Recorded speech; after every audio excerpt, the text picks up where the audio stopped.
국립과학수사연구원이 고 신해철 씨의 사망 원인과 관련해 의인성 손상, 즉 의료 과정 중 손상이 생겼을 가능성을 언급했습니다. 네, 신 씨의 수술을 진행한 병원 측은 국과수의 발표를 반박했습니다. 김수진 기자입니다. 국립과학수사연구원은 고 신해철 씨 부검 결과를 발표하면서 의료과실 가능성을 내비쳤습니다. 장협착 수술 혹은 관련 의료 과정에서 생긴 심낭의 천공 때문에 심낭염과 복막염이 발생했고 합병증으로 폐혈증이 생겨 사망에 이르렀다는 겁니다. 하지만 신 씨의 장협착 수술을 진행한 S병원 측은 여전히 병원 측 과실로 볼 수 없다는 입장입니다. 특히 심낭에서 발견된 천공은 S병원의 시술과 무관하다는 설명. 아산병원에서 문제가 되지 않았겠어요? 신장 수술하고 복부 수술 다 하는 바람에.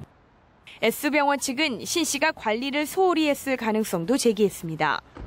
음식물을 원래 먹으면 안 되는데 이제 먹으신 것 같고 이틀 동안 입원해 있었는데 괜찮았거든요, 상태가요. 식사하지 않는 조건으로 나간 것이죠. 또 국과수 부검 결과 위축소 수술 흔적이 보인다는 소견에 대해서도 위밴드 수술 이후 생긴 유착 때문에 봉합 수술을 했을 뿐 위축소술과는 무관하다고 주장했습니다. 뉴스와이 김수진입니다.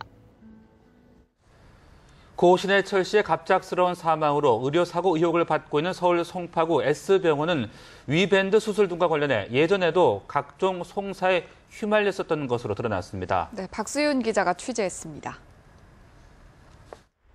담낭염을 앓던 A씨는 재작년 1월 고 신해철 씨가 수술을 받았던 병원에서 담낭 절제술을 받았습니다.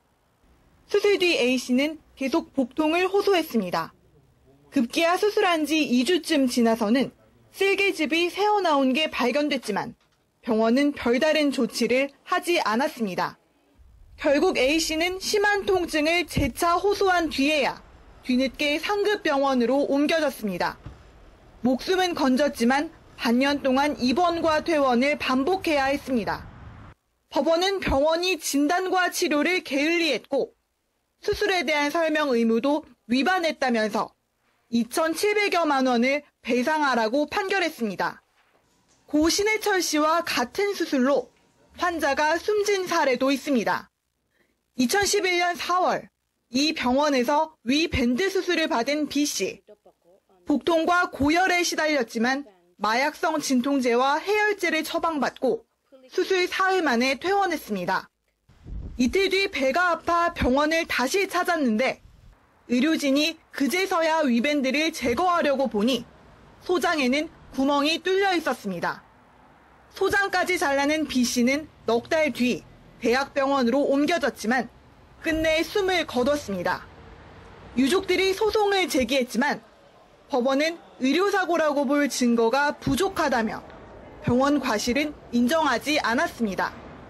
신해철 씨의 경우 국립과학수사연구원의 부검에서 외부적 요인에 의한 손상이 의심된다는 소견이 나온 만큼 병원 측 과실이 입증될 가능성이 커졌습니다. 뉴스와이 박수윤입니다. 고 신해철 씨의 장례가 내일 오전 9시 서울 아산병원에서 비공개 가족장으로 치러지고 장례식이 끝난 후 유족과 소속사가 안성 유토피아 추모관에서 기자회견을 열고 부검 결과와 앞으로 진행 방향 등에 대한 입장을 발표합니다.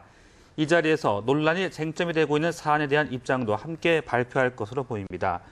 고인의 발인식은 지난달 31일 엄수됐었지만 유족들이 부검을 결정하면서 장례를 2번 치르게 됐습니다.